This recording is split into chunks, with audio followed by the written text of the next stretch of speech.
This is a reasonable pickup for Hawthorn. At 27, Carl Amon will bring in a bit of experience. He could also help them body themselves up the ladder. As an outside mid, he will bring some speed and agility to the wing. This is a great pickup for Collingwood, but do they need another small forward? With the likes of Jack Ginnivan and Jamie Elliott, even arguably Jordan De Goey. What they really need is inside mids to bolster their midfield. Great pickup for the Tigers. The midfield is getting old there. It should be a good injection of youth, but they do still have a lot of mids, so you can question it. Before we continue, I would just like to say big shout out to MitchAFl for winning my AFL player comp. Go subscribe to him and we'll get on with the video. This is an elite pickup in my opinion for both player and team. He can inject some much needed speed and flair to West Coast, and he will get to play more where he wants, maybe even in the midfield. This seems an okay pickup. It kind of seems strange for Carlton to pick up another midfielder with the likes of Cripps and Walsh already in there, but he can also play back, so maybe that's the plan. This is a great pickup for the Pies. They struggle for tall forwards and have a low supply. He could easily develop to be a very damaging player. You can even see it already at the Lions.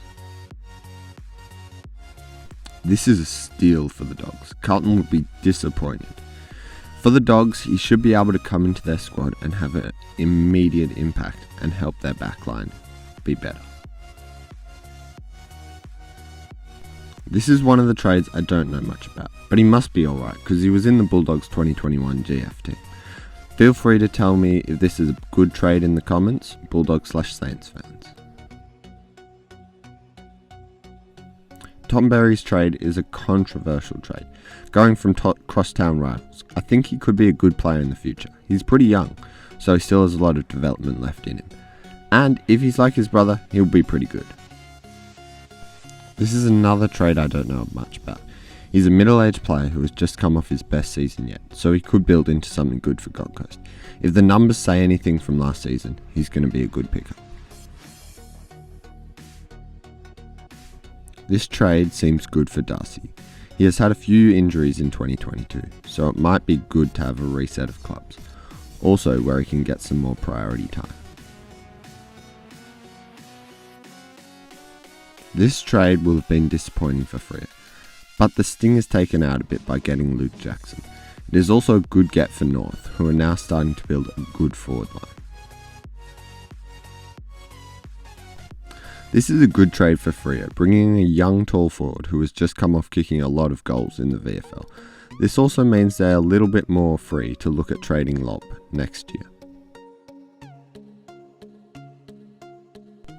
I don't know if he will crack into Geelong's team straight away, but he is young and has good talent, and Geelong's midfield is getting old, so it won't be long. He might also crack into another position other than midfield. This is a great pickup for GWS because they have lost a lot of talent recently, and seeing as recently Toby has been very close to cracking into one of the best teams in the comp, so he will be a great fit. I'm sad about this one, but it's a great trade for Freo. Means they have space to move around players, and he is just a great competitor. For the D's it's sad, but it means they can bring in the second or third best ruckman around in Grundy, so it kind of seems an okay deal. A young get for Essendon who can play mid/forward, who probably has gone to Essendon to get more midfield time. One thing is that he has already been at 3 clubs now, and he's only 24, so he has been moved around a lot. This seems great for Adelaide. A small forward with crazy skills, few JD bets maybe, but it has come at a massive cost. They are really overpaying for someone who has been inconsistent and at one point wasn't even in the team at Gold Coast. Silence, just silence. North Melbourne, why? Just why? How did this happen? I mean, Kangaroos fans will be furious. It's a great pickup for Port, but it also seems like they've gone too early on a massive contract that could come back to bite them. West Coast will be annoyed after what they helped him through, that he has just left, but it's hard to keep players through form slumps.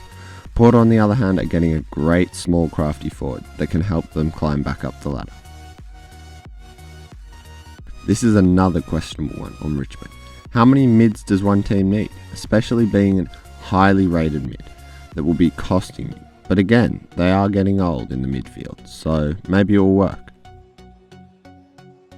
This is a reasonable cheap trade for the Pies, seeing as they need to restock their ruck department because of the Grundy loss. And he is a relatively untried ruck.